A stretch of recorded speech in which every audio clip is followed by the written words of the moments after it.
What to do? What to do? DrDandruff is in the building, man.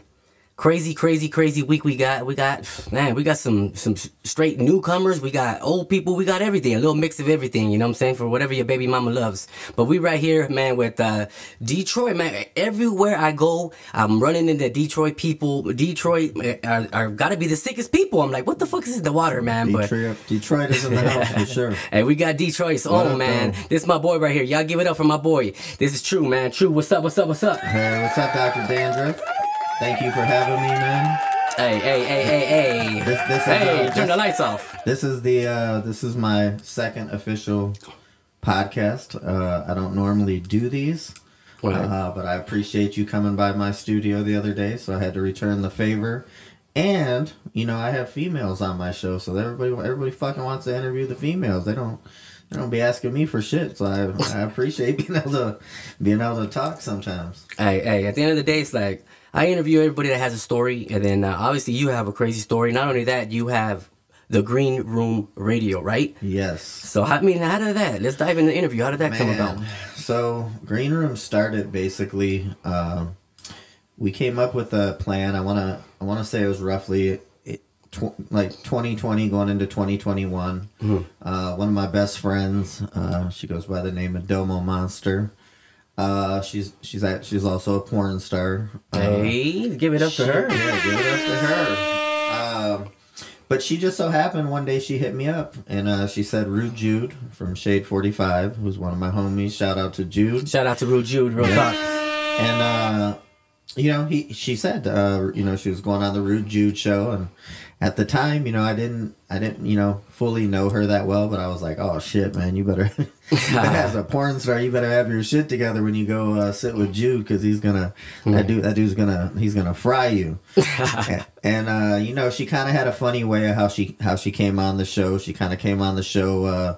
He's got a counterpart named John, and so she kind of went through John, and so her thing was just, basically trying to say she was kind of like John's homegirl, and she went out there and smoked him out, but she ended up getting like the highest ratings that they've had. And I mean, Jude's been on Shade 45 for at least 15 years. At least 15 years. And so, after the show, they were asking her, hey, do you want to reinvent Jude's show and come on as a counterpart? Which, to me, that's a massive offer. And she wasn't interested. And then Sirius Radio kind of went at her, and they spoke to her, about possibly doing her own show.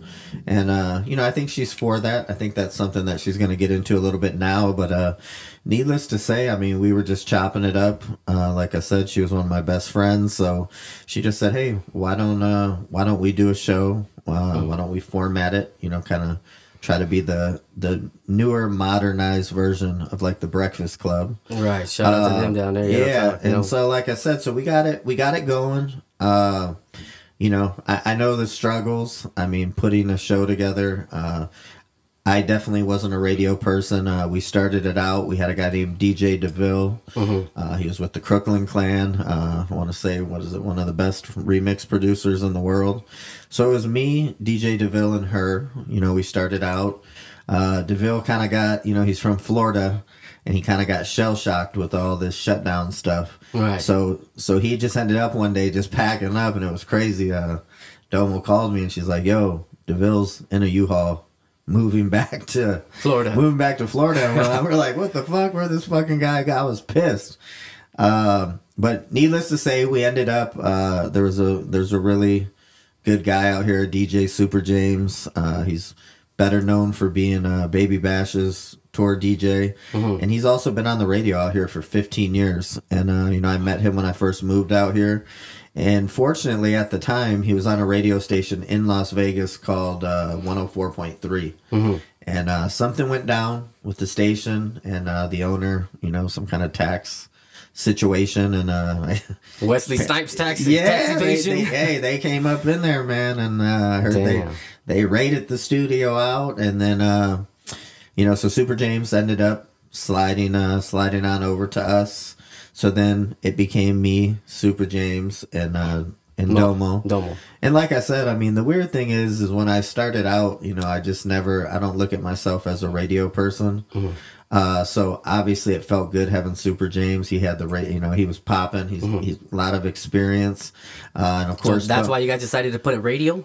Yeah, we wanted or to. How did the name come about? So the name actually came from DeVille, my man that took off in the fucking U-Haul without telling anybody.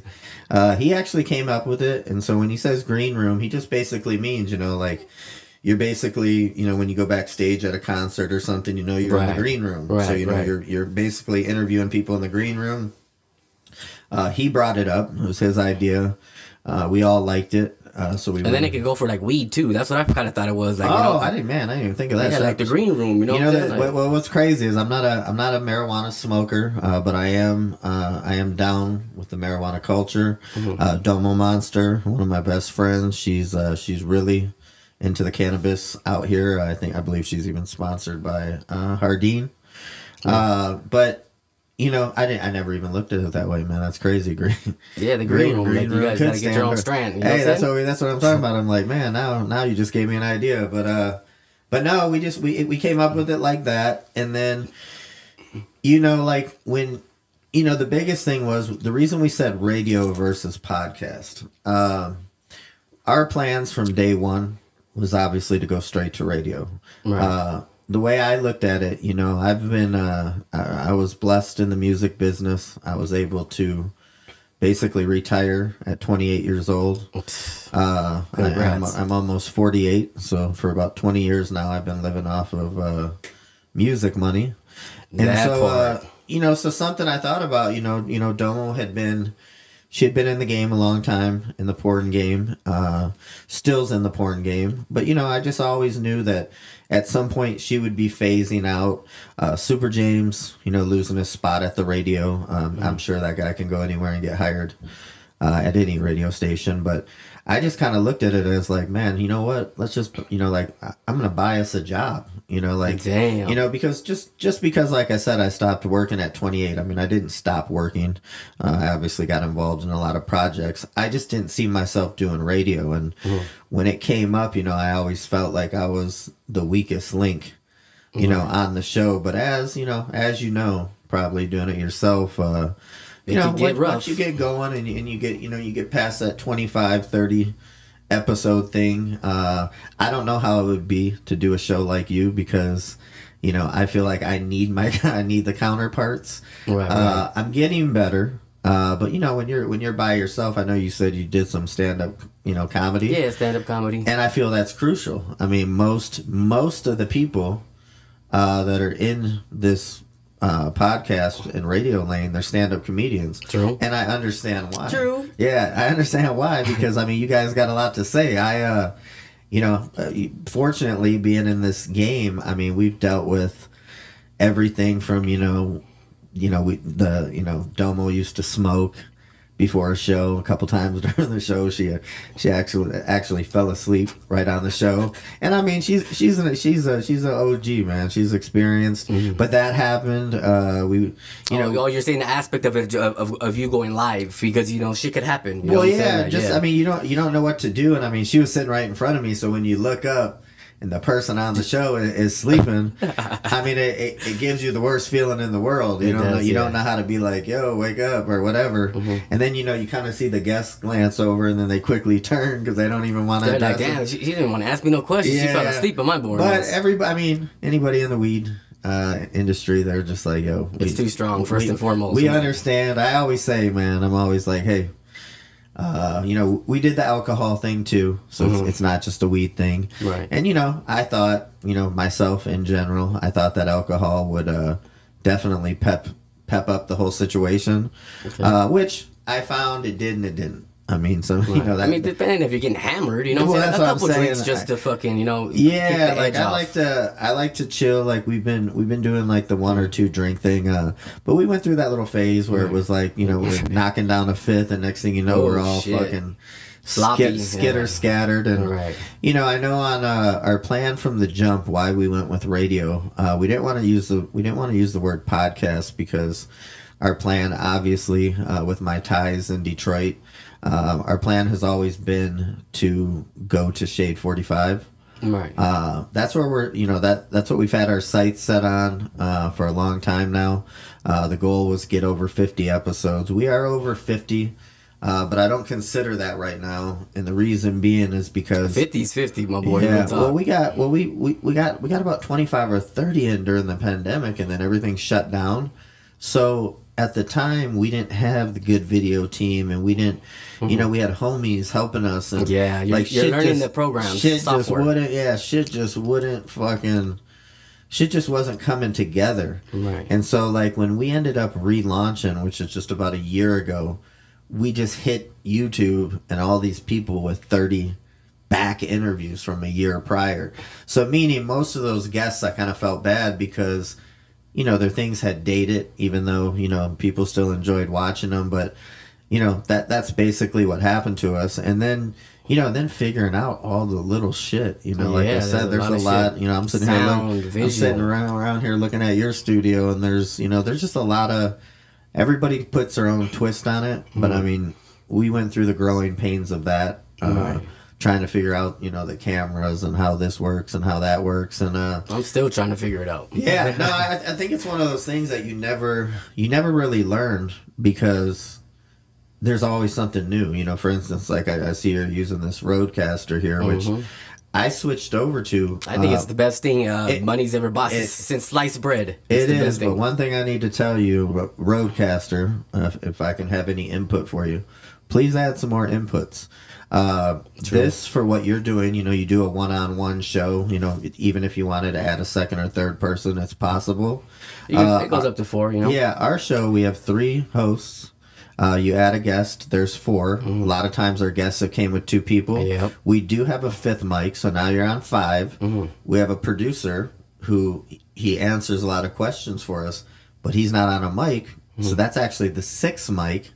And then we have a TV where we bring people in for, like a Zoom, or like, let's say we want to bring up a funny meme. Well, there's number 7. The TV's the 7th input. Nice. So when we started, we had the Behringer, which, we basically looked at what is Joe Rogan's equipment. And then, down the road, our producer suggested this Rode. And like I said, I love it. I love the effects. I love everything. I think it's great. It's a one-man show. It's a cool thing. And my plan for that is I'm like, I just wish there was more inputs. So my plan is I do own a tour bus, and I thought it would be really cool. There's a lot of people, that just can't get over to our studio. Right, so you got to go to them. So I was like, you know what, on the tour bus, we can go to them. I said the roadie is perfect for that. It's, we're not going to have interviews like that all the time where we need the 7, 8 inputs. But for right now, in studio, we need them. So we will go back to the Behringer. But, obviously, the Behringer's awesome. The rodeo. The roadie is going to travel with you wherever we go, and it's just a simple plug and play, man. Yeah, not only that, it records, it does everything. I am the most un-high tech person in the world, and I learned that pretty quick as far as great for conventions, very fast setup, and tear down.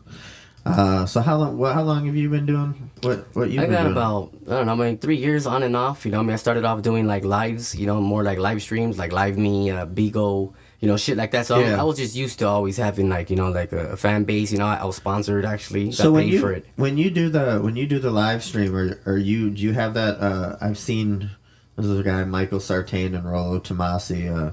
I see they do these things where people like can tip you. What is it called? Like that's monetized. When you get monetized, that's what happens. Okay. What do you have to do to get monetized? You need 500 plus, or it used to be 1,000 subscribers. Yeah. Now it's 500, and then you need I think like 10,000 watch hours. And once you go, and you got to do that within a year. And if you could do that, then you start getting your monetization. Then you get sponsors. So if you don't get it in a year, what do they do then? They got it. Then you got to start over fresh the next year. Start up another year. Yeah. Holy cow, man! Well, I'm gonna need your help because I got you. Like I said, we're at. Or wait, hold on. What are we at? You got some subscribers, like I was saying. Like yeah. Yeah. I think you got 1,000 almost. No, yeah. So that's what actually. Excuse me. I thought I remember I was looking at your social media or something, and I saw that you had gotten a plaque from YouTube saying 500 subscribers, and I'm like, you get a plaque? I'm like, I didn't get a plaque. But what was crazy Let's just say I made my plaque. You know what I'm saying? Just like in the back. Oh, yeah. Got you. It was just a big accomplishment because now I'm ready for monetization, and it took me damn near forever because I interview a lot of people. Well, we had... it's crazy. We had a... I think we're at about 9:48. Our producer said he was actually holding back. He could have definitely got us to the 1,000. Mm-hmm. He said what really surprised him, and I mean it actually surprised me too, due to the problem. I said, we sat on those videos for so long, but he said we were way over the watch hours. So he just said, great. So he was like, you just need to hit that 1,000 mark, and I think when you get monetized, I think that's when you start. From what I hear, is that when you start getting these little like Manscaped offers? Yeah, you get the ads, and you get promoted at ads, so you get paid for ads. You got to drop a certain amount of ads in your podcast, and that's paying the bills pretty much. You know what I'm saying? So it's a big accomplishment. Yeah. If you know what to do with it, but then you got to watch what you do. You can't cuss in the first 15 minutes. You got to watch what you do. Like you can't be. Promoting no type of foul shit because they'll demonetize your shit. Yeah, you need to educate me on that. We don't. I mean, for the most part, we do swear. I think we're pretty safe as far as what we talk about. Everybody's pretty aware of what YouTube is.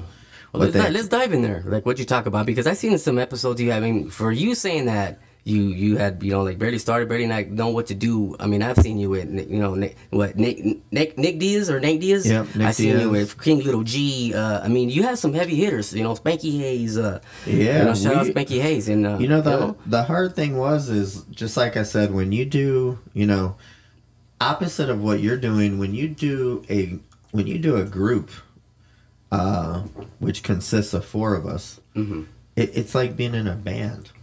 And it's like, you see bands break up all the time, and they go their way. So what's crazy is, we ended up not long after we had to part ways with Super James, and that was just, again, nothing personal. He just he's with Baby Bash Thursday through Sunday.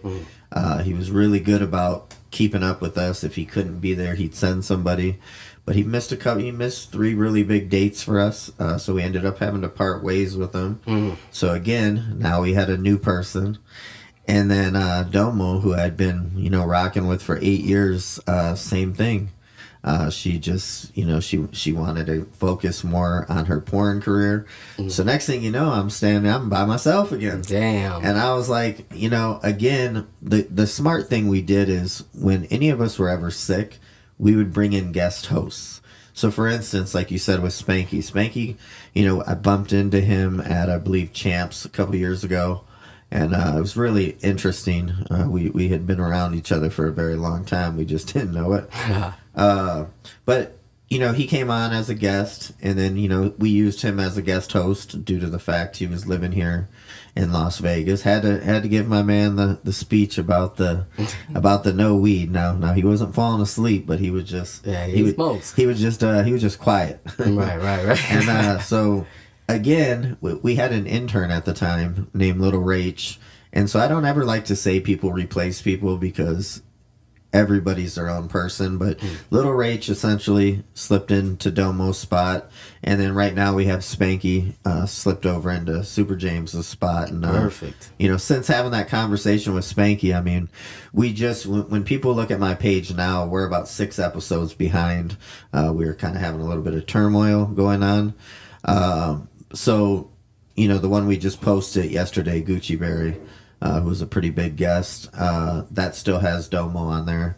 And so moving forward from this week, everything you'll see from here on out are me, Spanky, and Lil Rach. Right. And what's weird is, as much as I, kind of like the Breakfast Club, like when they made that announcement, Angela Yee was leaving. Part ways, that was crazy. The thing was, I was like, you know what, they're gonna be okay. I'm like, they're fucking Envy and. She has her own podcast now. Shout out to Lip Service. Yeah, I was like, well, Envy and Charlamagne, they're pretty much run that shit, and she's the quiet one. But again, as a person who likes those guys and watches them. As soon as she was gone, all of a sudden I felt like the whole show changed. Yeah, the whole dynamic. And I'm like, and they got another girl, I forget what her name is, but I watched her yesterday, but then I'm like, fuck. I'm like, you really can't reinvent the wheel. And even though, like I said, with what I got going on now, I feel like everybody's happy to be there. Spanky's been doing a really good job of not smoking weed before the show. Shout out Spanky. Yeah, so when he's on, he's on. He's man. a great. I had him a guest host. You know, he's a great guest host. Yeah, you know, he's always got some good pointers and shit. You know? Yeah, I told everybody, I'm like, when he's on, and then. But, you know, from the get-go, you know, one thing I can say is I just have a pretty big Rolodex, and, you know, the hardest thing is getting guests. The few of the people we had, Super James being on the radio, he should have had many guests for us. Mm-hmm. He got us, what was it, Loud Luxury, who they're A-list DJs out here. He's the one who got us the King Lil G interview, which I didn't know nothing about King Lil G. And that's a great shout out to that guy. Shout out King Lil G. Bro, he's the highest amount of views of anybody, and I didn't even post his video for a year. Yeah, he's going crazy. So he's hard to get too, so that's why I was like, damn, he doesn't do nobody's podcast really, and it's about that, you know. Yeah, well, what was crazy was I guess his A&R reached out to Super James, and you know, one thing that was really funny to say about King Lil G is I was out in my parking lot waiting, and something that cracked me up. He pulled in like a Suburban, and I swear to God, 30 of you Mexican people got out of this fucking one Suburban. Hey. And I told him, I said, yo, not all these people can come in the studio, man. And he was super cool. He was like, all right, well, this half's going to stay out and smoke. The other ones will come in. So when we got him on the show, I mean, it was really funny because I'm just like, bro, how the fuck were all you guys in that one thing? And he was like, bro, he's like, I've been touring so long. He's like, we creatively know. He's like, I'm used to that shit. He's like, I'm used to it. So that was kind of funny. But I mean, the thing I really liked with him. I mean, you're a real natural though, to tell you the truth. Like you're meant for radio. I mean, the questions you ask, like you're very poised. You know, like you're not over the top. Yeah. So I mean, I think you got it, my boy. Real talk. It's crazy. A lot of big people have told me that. I still am at that phase where I'm so shy that I still feel like I'm the weakest link. But I just think as it's going, it's starting to flow more. And so the feedback I get, you know, it has actually been really good. But, you know, as far as guests, like I said, I mean, I've been hitting up 10, 20 people a day. Gotta stay hard. To just stay fucking focused. You know the game, though. Yeah, and I talked to Spanky yesterday, and I talked to the Little Rach, and I'm just like, a lot of people. I'm like, come on, you guys. I'm like, you guys got to dig in too, man. Like, I can't be funding everything and doing all the edits and getting the guests. I'm like, yeah, you guys gotta contribute to something. Well, something, you know, we had a really big guest yesterday, and something that surprised me. You know, they had 10.6 million followers. Damn. Now, when I hear that, man, I've been saying this for years. I'm like, Nick and Nate Diaz. They've been my best friends for almost 10 years. Shout out to Stockton. Yeah, Stockton in the house. Hey. And then, you know, I watched their social media go from 100,000. I believe Nick's at about 2 million. Nate's at about 4 million. Damn. But here's why does one Diaz brother have more? Maybe because one shit talks more. No, I'll tell you. You know, like when shit really started mattering was when Nick was on his way out. And I mean, people don't realize Nick and Nate started fighting at 18 years old. Mm. So if you look at Nate now, he's 38. That's 20 years of being on TV. Damn. Fighting Conor McGregor, 2 sold-out pay-per-views twice. Now, UFC people don't give a fuck about social media. So when I see 4 million on Nate Diaz's page, and then I look over and I see an IG model with 10 million. That shit's crazy. I'm like, I don't believe it, because I'm just like, if you're not on fucking TV, you don't have 10 million people if you're not on TV. Like, how? Without buying them or going these routes that I hear people do. That's fucking crazy. So the guy we had yesterday, you know, for having that much, you know, definitely, I don't believe he bought his followers. He told me, man, that they started in February, which blew my mind. Damn. And, you know, one of them is a motivational speaker. And they said both of them had the same vision. So that's something I took from that podcast yesterday. Mm-hmm. He's like, you all have to know, you all have to see where it's going. Right. If you don't all believe where it's going, you're going to have a hard time. And he said, me and my man, we knew where we were going to go. And he said they jumped out and were doing 8, 9, 10, 15 shows a day. Golly, that's hard work. Well, he said, he goes, they had a wish list and they just hammered these people. And I mean, I was looking, they hit me up. And, you know, that's one thing that's cool. Now, you know, I'm at a point where really big people are hitting me up. And again, I haven't even tapped my network. And the reason I haven't fully tapped my network is because, like I said, I still don't fully feel comfortable.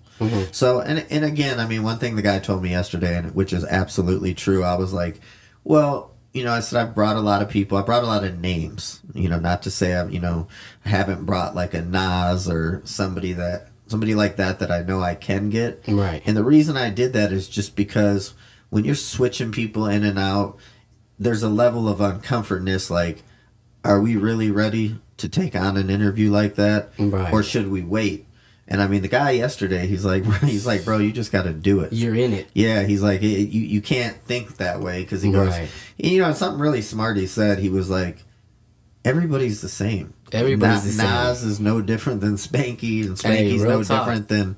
So he's like, when you get him in there, he's like, you should never be uncomfortable. Just do you, exactly. Yeah, he's like, as long as you're just doing you and you're telling the truth.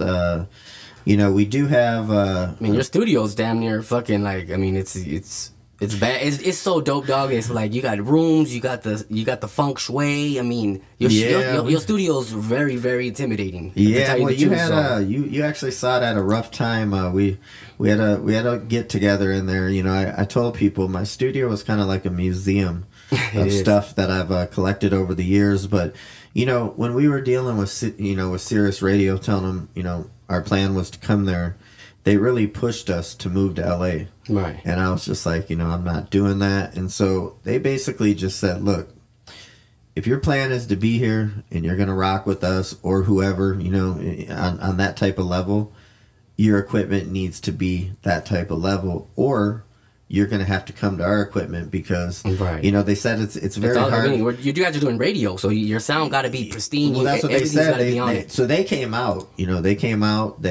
set up my studio. I paid shitload of money for it. That's fucking nice. Something that was cool, and I mean, I can check your temperature on this, is, you know, the biggest thing for them was why. Like, why don't you want to be at Sirius? Why don't you know, the building's dope, it's in LA.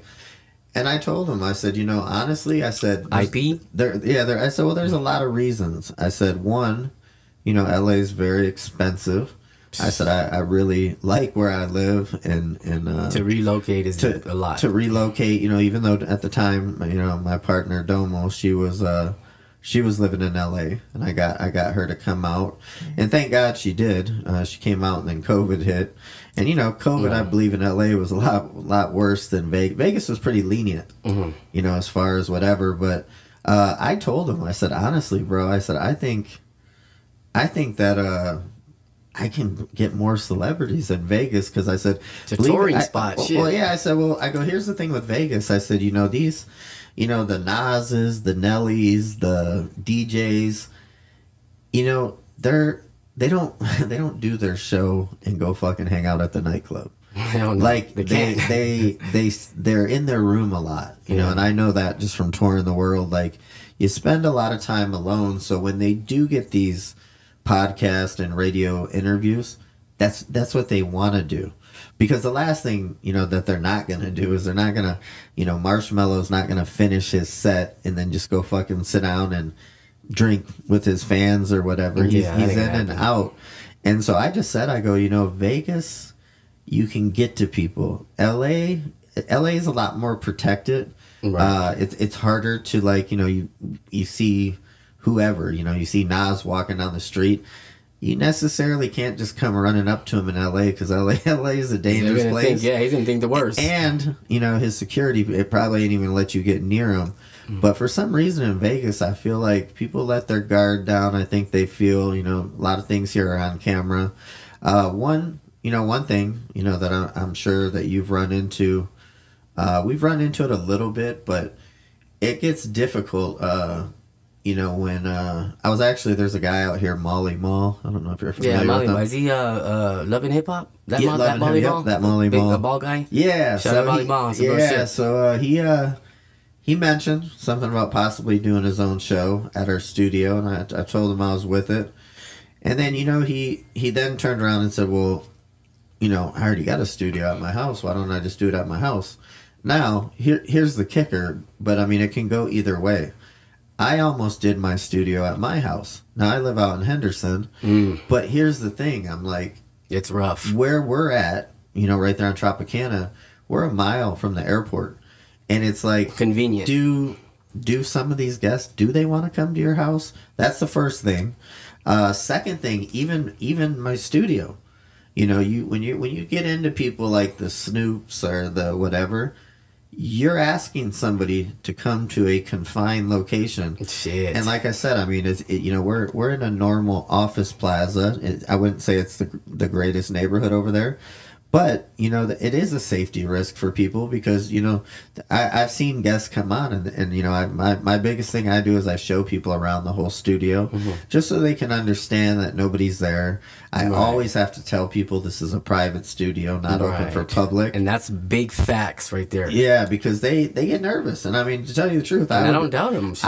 I would be nervous too because, again, you could walk into a situation like that and many things could happen. Yeah. And that brings up my second point. You know, me being in hip-hop, I get hammered by, you know, I always say Vegas is not a hip-hop town. But there are a lot of good artists out here. There's not a music community. I feel like in LA, where you guys are from, it's like stand-up comedy. I mean, like, you can go somewhere, I think, during, you know, almost every night of the week and showcase. Oh, yeah. Like in Detroit, you go and, you know, you do your little rap, and I mean, they're going to tell you suck, you don't suck. A lot of legendary spots, too, you know, like Comedy Store, you got improvs, you got, you know, and people need that. And so I've been, you know, I felt bad because I've been reached out to by a lot of locals, and it's not that I want to block the locals out. I just have to be careful because, you know, unfortunately, a lot of these locals, it's not necessarily them, but it could be their friend of a friend of a friend. Right. It's basically like you're letting them in your house, and like I said, I don't want the bullshit. You know, and it's not to say every local rapper has that type of energy, but you just never know. You just never know. That's my dilemma. You know what I'm saying? I'm like, yes, I do have my studio in my house, but at the end of the day, I have to have the people I interview are either, you know, they're not A-listers, but at the end of the day, they're either a friend of a friend or in the entertainment business. Well, I think you would have to, because like I said, it's my house, you know what I'm saying? For me, you know, like I said, it wasn't a concern at all because I knew you were Spanky's boy, but like I said, if I put myself in the mindset of like a Snoop Dogg, he's going to be like, who's trying to get me? This guy wants me to come to his house. See, that's crazy. Now, once I'm in his house, you know, you could have people jump out, but... You know, not everybody thinks like that. Yeah, fuck all that. I believe in karma. Yeah, you have to be from the street to understand why these people don't do that. Damn, hey, you said it right, man. On some real shit. We're gonna get into the segment, man. The Not So Happy Murder segment. This is what we do on the Dandruff Show. So, y'all peep game. Who? Let's see who died in history today. We got.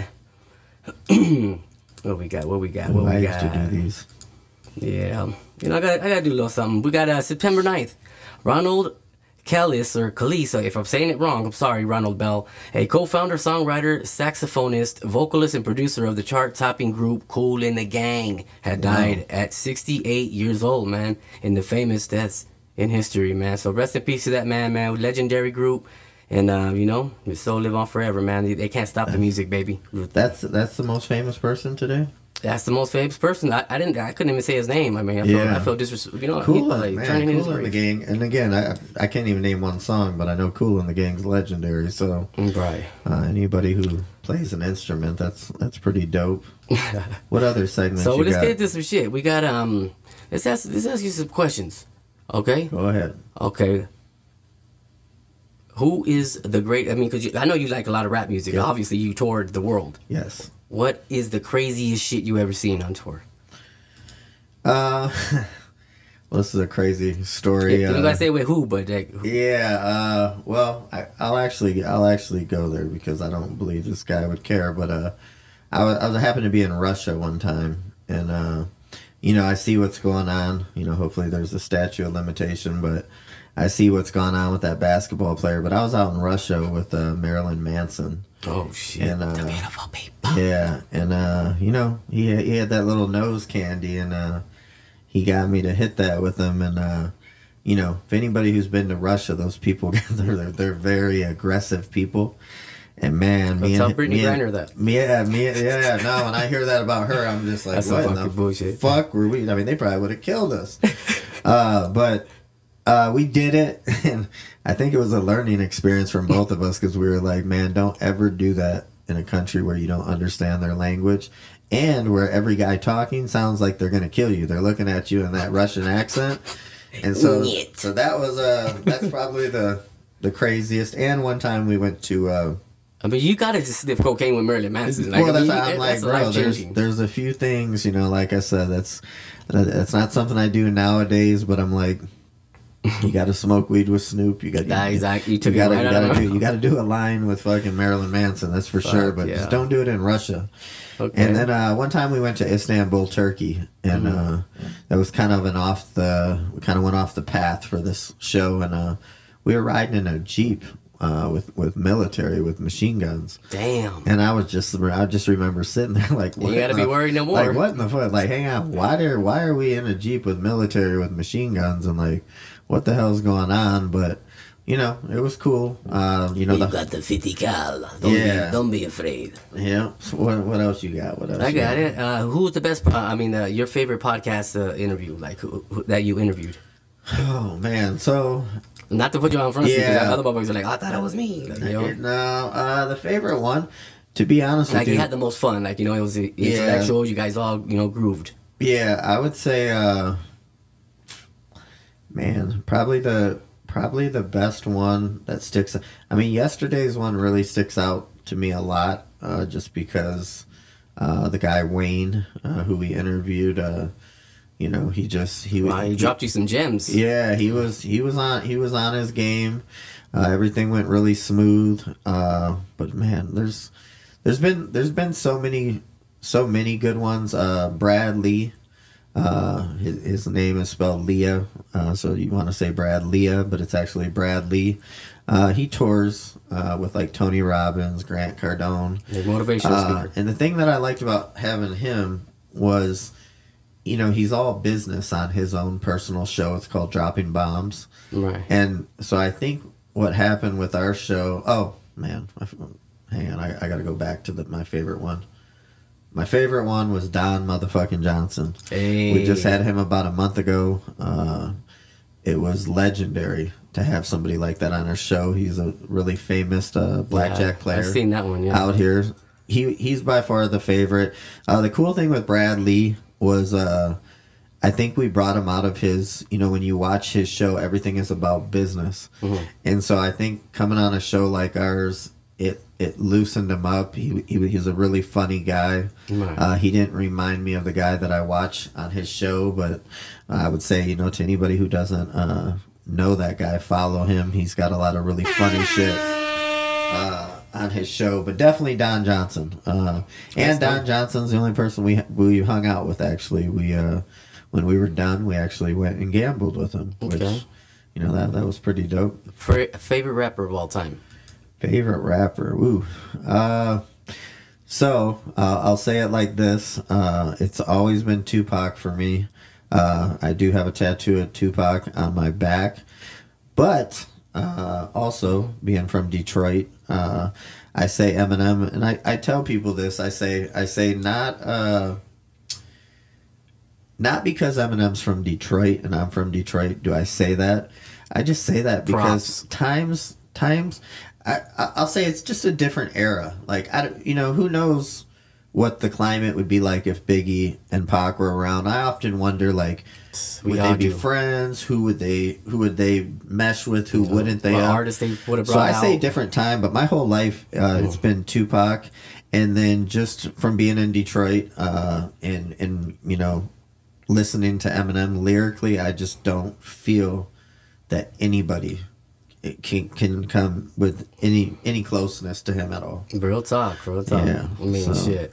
The last thing was who was it? It was let me see. I got it right here. Oh yeah, these are my. Oh damn. That was the motherfuckers that were holding it down for being white. You know what I'm saying? Beastie Boys? Yeah. Yeah, for You know sure. what I'm saying? Then, that License to Ill was stupid. Then, Eminem came, he shocked the world. The guy's the GOAT. Well, I tell people, best. man, here's the thing, and I think he has said this before, that when you're a white guy, again, different times, Vanilla Ice obviously slid in there. I don't believe he's the most talented, but I believe timing was everything for him. But when Eminem came in, the thing that was good with him was he had to beat everybody. He wasn't going to get respect. He had to prove something. He had to beat everybody, and I believe that he did. And I don't believe that there's too many people that want to go head to head. And hell no. And you never know with people, the Jay-Z's, the Nas's, Eminem, the list goes on. You don't know who's going to stand the test of time. Right. So when you think, this Eminem stuff 20 years ago, he's just as relevant now as he was. And so now, like I always have to look at myself like, am I an old head? Because, these little Dirks and King Vons and, little this, little that, whatever. Right. I just, different. It's different time. So I don't want to say that their music's bad. I don't understand it a lot. But I do understand it's a different time. But for those guys that I named to still, Busta Rhymes, right. For them to still be around and still be relevant. And, even for my son who grew up, in the music business, he's 18 now. Oh, man. He's rapping. He knows. He actually, believe it or not, he was trained as a producer, but he raps. Nice. And he didn't even tell me, man. He's never asked me for help. Never, I have a full blown studio, and he does everything on his own. And I actually listened to it one day. I kind of like snuck into his SoundCloud, and I was actually pretty surprised because again, I'm like. When it comes to a white rapper, even if it's your son, it's did you ever dibble dabble? No. Okay. No. I used to tell people, this is kind of funny. I would tell people, they'd be like, "Yo, are you a rapper?" And I'd always say, "I don't write lines, I do them." Hey, facts. Message. That was my little comedic thing. That's pretty funny. That I would say to people. We got another one. Yeah. Where do you see yourself 5 years from now? 5 years from now, like I said, right now, all my energy is on this Green Room show. I have a lot of money into it. I have a lot of time into it. I enjoy it. I enjoy meeting. I'm a very recluse person. I've lived most of my adult life in like isolation, and I tell people that is the key to success, is isolation. And so, for me, going to the gym every week. And doing my show once a week, that's what I do for fun. Outside of I also have a 3.5-year-old daughter, and the difference. There's a big difference between balance. There's a big difference between boys and girls, and so the most important thing for me, is just knowing, I hope that I'm still around and relevant, so that when she actually gets to an age, she'll understand. Like what her dad did and was doing and whatnot. So those are the three things that I do. So in 5 years, I see myself on a syndicated, a big platform, a big station. I don't know who it'll be with. I always hope it's with the same people I started with. But, hey, that part. Unfortunately, like I said, it's not even unfortunately. It's just people all have their own lives, and it can change at any time. So one thing I've learned with this whole radio show game is just like, you just got to keep it moving. One person doesn't make the show, and he's gonna miss the journey on some real shit. Yeah, well, it goes back. People to got shit to do. You know what I'm saying? Like, I get that. Nobody sees the dream like you see it. Yeah, and that's what old boy said yesterday. You guys gotta have a vision, because we all you gotta visualize it, and then it'll come into fruition because we're putting it out in the universe. Yeah, that's what I wasn't seeing for the first group. Right. And and this is the thing. Like I said, Super James was touring with Baby Bash, Domo Monster. She had a porn career. She dances. She's doing appearances all over the world. Right. So their focus wasn't the green room. It was more so the green room was they were just jumping in there with me. And, you know, like I said, I told them the vision. You know, I said, anybody who knows me, I don't do stuff for the fun of it. I know where it's going. Right. I don't know if I'll be by myself. I hope not. I like the whole aspect of having a team. Well, yeah. I mean, when you it's run, hard to do it alone. When you run out of stuff to say, like that's the worst feeling in the world. I talk too much shit. I never run out of shit to say. No, well, that's why I said you being a comedian, man. That's you know, most great podcasters are comedians, and it's because you guys don't run out. And I mean, I'll say it flat out. I mean, everybody I've worked with, we've all had that moment where we went silent. Damn. And I'm like, thank God. It wasn't the weed, huh? Yeah, and I was like, thank God you know, you had person number 2 and person number 3 to jump in. And, you know, hopefully you get good guests that aren't, you know, some guests that are just like, you ask them a question, they're like, yes. And then all of a sudden there's that weird silence, you know, where I always said, you know, I was taught when they were teaching me how to do this, they were like the perfect guests, you know, people like rest in peace, Coolio, one of my really good friends, Flavor Flav, you know, they're like, the good thing about those guys, you could ask Flavor Flav when his birthday is, his answer is going to be 10 minutes long because he's a character. So, you know, those guys are going to guide your show. And so, you know, they taught me about that. And I mean, we haven't, we had a couple, you know, we've only had a couple weird ones where, you know, just the energy doesn't match, and you just gotta keep it moving. So we try to stay away from those, but other than that, I see we're gonna be somewhere big. You know, I hope it's Shade 45. I mean, those are my people from Detroit. There wouldn't be another station I would be more interested. They're definitely gonna get the first look, but you know, beyond that, we're gonna, you know, check out Rock the Bells, maybe Dash Radio, but whoever's paying the most. I hear you on that. Man, I see the vision, you know what I'm saying? Like, your studio's nice right now. You guys are doing your thing. You guys are next to Blow. You in Vegas in a nice area right by the airport, which is fucking convenient. Yeah. You got a nice spot. Not only that, you're putting in the energy and you're doing the hard work. Motherfuckers think it's going to come overnight. They think they can sit on their couch while somebody else does shit. No, you got to work hard, keep working hard, and it looks like you've been working hard, my boy. You know what I'm saying? Just find the right people to move forward with. That's it. Or do it yourself. Fuck it. You know what I'm saying? 'Cause this is your passion. This is your love. Do what you love to do. Yeah, one of my really good friends and mentors, you know, like we built that show around my friend Domo Monster.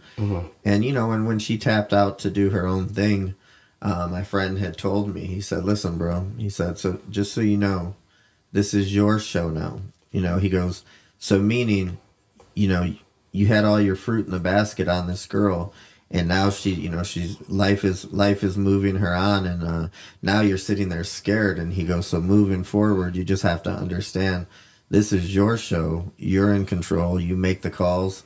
And so, like I said, all I can tell people, you know, even the people we're with now is, you know, I told a girl, it's kind of funny, that's on our show now, Little Rach. She's a little bit similar to Domo. She's definitely not a porn star or anything. Domo's up there. She's a young lot, you know. Yeah, I met her. She's cool as fuck. Yeah. Yeah. And it actually felt good, you know. She came in a couple weeks ago, you know, with a notebook, and I had all these questions wrote out. And beautiful. It was funny because I remember when we started, we all did that, and there was a level of excitement because we were like, you know, we came prepared. Right. So by seeing that, you know, that actually pepped me back up. And, you know, and also when they say, like, you know, we see the vision. But, you know, one thing I told Little Rach, and this is something I told Domo Monster, and, you know, again, that's one of my best friends. I just told her, I said, look, man, I know you're in porn. I know you're in all these other things. I said, you will never get the recognition that you're going to get from the show. And I said, the show's one day a week. And to prove that, the Little Rach, it was funny. I don't know how you feel about this, but I didn't know about all this collaborate stuff and all this shit. So they were teaching me it. So what do you mean collab as far as what? Like when you put out a video on Instagram, you collab. So like I collabed with Don Johnson, and, you know, we pulled 10.1K likes in one day. Damn. And we do about 50. Yeah. You know, that's basically our spread. And I had actually tagged Little Rach, and I mean she's got about like a 17,000 following. Still, but I tagged her, but she has a modeling page, and she was like, I don't want to do that because I don't want to mix this radio stuff with the thing. And I said, Yeah. I said, Rach, winner. I said, you are on the podcast. This just hit 10.1K likes in one day. And I said, I'm looking at your shit right now. You're at 30 likes. Damn. And I said, I told her, I go, listen, I understand what you're saying. You pop a green room video on there, but I go, do what the Diaz brothers and other famous people do. I said, people pay them. You know, I think it's 10 grand to get on Nate's. He'll put you on his regular page, and he'll hold you there for 7 days, and then he'll for 10 grand. Yeah, and then I think it's even more now, and then he'll take you off. So what I said to her is, put that shit on your page, wait 2 days, then remove it. But you're gonna gain that 10.1. You're you know, I told her, I was like, you're never gonna get more likes than what you're gonna get as a whole. And I just said, because we're dealing with bigger people, and I said, you know, I feel like girls out here, everybody's a model. You know, everybody's posting these little bathing suit and bra and panty pictures, and don't worry about that. Keep posting them. Keep posting that shit. Keep posting them. I'm with it, but I'm just like, I just feel like they're, you know, you become stagnant, and so I said, as a unit, we will crush it. None of us individually. Or, you know, like I said, I don't look at any of us as we're the big star, but I'm like, as a unit, we will kill it. And, you know, I think I told Spanky that yesterday. And, you know, obviously he's been around forever. And, you know, I told him, I said, again, man, you know, I go, you may not look at it now. He obviously still gets a lot of big opportunities with music. And, I mean, not music, with movies and stuff like that. But I just told him, I said, bro, still, this radio show gig is going to put you back on. It's time to reinvent yourself. You do have a good following. I know he's got a Rolodex. I just, like I said, and we got a TV show coming out, y'all. Me and Spanky too. Oh, you got it? We're on a Shoot the Pitch, Roll the Clip. Shout out Curtis Baldwin. You know, Phase on Love. We have Marley Gibbs. You know, everybody on it. That's pretty. You know, where's that going to be? Shout out of. It's right now it's in editing right now, so you know we it's gonna be on Hulu and you know maybe Prime, you know what I'm saying? So that's what we're looking for most likely. It's like it's all skits. It's all just like improv comedy, you know, like little skits, little scenarios. So almost like a Living Color type shit, you know what I'm saying? With a whole lot of guests that are crazy. So stay tuned. Shout out my boy Spanky Haze on some real shit, man. But that was one of my favorite shows. Living Color, man. Shout out to them. So I mean, anything you want to, you know, any shout outs, anything you want to do before we get up out of here, my boy? I mean, just shout out to everybody who's doing this, man. Like you know, like I said, I'm a fan of your show. Thank you, brother. I appreciate you, man. I'm a big fan of everybody doing what we are. I know this isn't I know this isn't an easy thing to do. It is a daily grind. It's a hustle. So I'm just happy to be here. And I mean, if I could give a message to people, it's just kind of like what you said, man. You got to stick to the plan, stick to the game. It's the only way you're gonna make it. And I mean, you know, we've been doing this a long time. There's been no money generated. But I'm like, it's been a year, you know, and I said, when the money comes, it's gonna come. You gonna hit, believe that. You know, so that's all I'd say. It's just, I think it was that's a famous Bo Schembechler. Do you know who that is? Who is that? He was a famous. Oh, he was a heckler. No, Bo Schembechler was. Oh, Beckler. He was a football coach for the University of Michigan. And he has some of the most famous quotes in the world. And his biggest quote that stuck with me is he always said, you got to stick to the plan. Damn, that's deep. You know, because people, you know, they get on there, I want to do my own podcast. And then, you know, a month, 2 months later, you're like, where did they go? Yeah, they're going to be an astronaut now. They're on to the next thing. So, right. But yeah, man, I appreciate you having me on. I look forward to, you know, you're right down the street. So thank you, brother. I appreciate you. So we will see each other again, I'm sure. Yes, sir. Yes, sir. We will, man. You know, hey, before we get up out of here, where could everybody find you, my boy TRU? Y'all, please subscribe to my boy. Hey, the Green Room Radio is in full effect, man. Y'all need to catch it. I am on Green Room Radio on IG.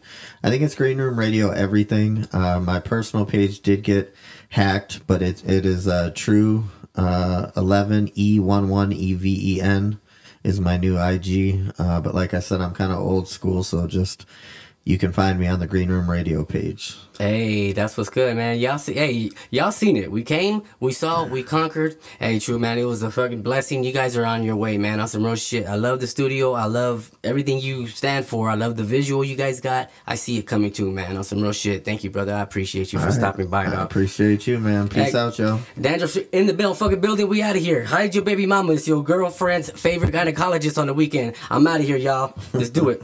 Peace. Yeah, that was good. How long was that?